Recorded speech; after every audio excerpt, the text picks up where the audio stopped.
Hello guys, high I hope सबैजना सन्चै हुनुहुन्छ होला। म पनि एकदम सन्चै छु।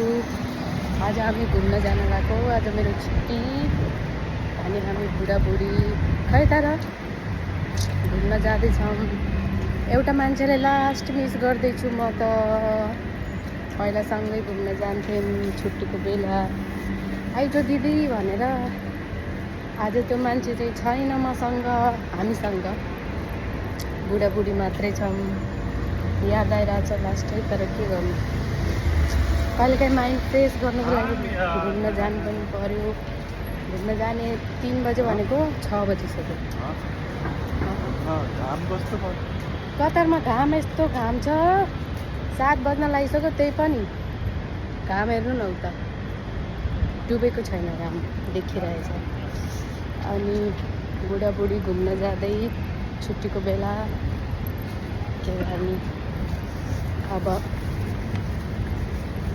घुम्ने ठाउँमा पुगेर देखाउँछु ल।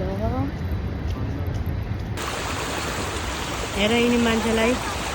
हाई गाइस, आज चाहिँ हामी यो ठाउँमा घुम्न आएको। नेपालमा त्यत्रो नदीनाला हुँदाखेरि पनि केयर हुँदैन। यहाँ हेर्नु न, यिनीहरूले कस्तो मजासँग नदी बनाएको छ नि त। म चाहिँ यता पानीमा पानीमा आधा मान्छे म चाहिँ यहाँ छु।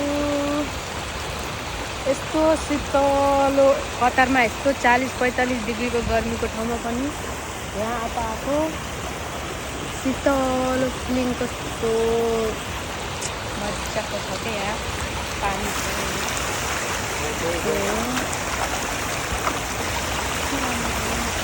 नुहाउन दिँदैनन्, के गर्ने बोल। नुहाउन दिँदैनन्, मन नुहाउन दिनु त भयो त।